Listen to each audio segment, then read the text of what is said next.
ose sulmin institucional që i shkaktun kuvendit të Kosovës të hanën. Pa e konsumu që të pikën e parë mundime me kalitet. Edhe mu më duke që është gabim që kjo tendenca me orientu vëmendjen të një çështje krejt tjetër, të cila s'mundime me arrit pa e kalu këtë parë. Për cilë është përgjegjës partitë opozitare, cilët nuk ishin në gjendje të votonin raportin për betimin e mandatit të deputetëve. Nuk keni dhënë dorëheqje ndërtoare qeveria. Nuk është e vërtetë, ju e dini mjaft mirë që qeveria ka dhënë dorëheqje, sepse nëse nuk do të kishin dhënë, ose nëse do të kishin ndonjë shkelje kushtetuese ose diçka tjetër, KQZ-ja nuk do ta kishte bërë certifikimin e mandatit të deputetëve. Pra, ai keni dorëheqjet e kryeministrit edhe të gjithë kabinetit qeveritar që janë deputet në kuvendin e Kosovës, dhe çka po ndodh kjo është jashtëzakonisht e palogjikshme se si deputet që për një muaj rresh në fushat zgjedhore ka lë vot prej qytetarëve për t'ia mundsuar të drejtën për qenë deputet, nuk janë në gjendje kur të vinë në kuvend të votojnë për të fituar mandatin e tyre për cilin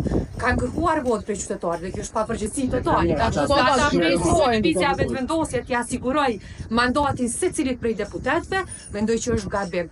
Kjo pika e parë e rendit të ditës që ka mbetë pa konsumume është përgjegjësi pashës secilit deputet. E madje kur vim tek pika tjetër, tek kryetari e nën kryetarët e kuvendit është çështje tjetër.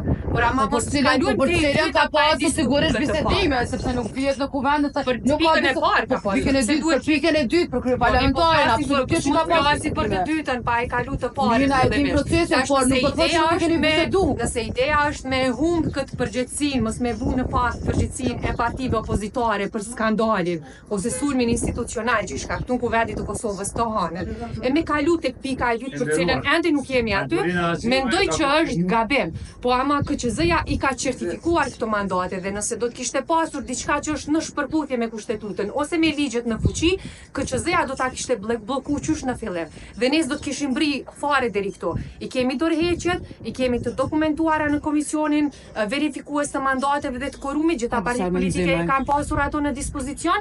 Pra është krejt çështje tjetër kjo që po e diskutojmë.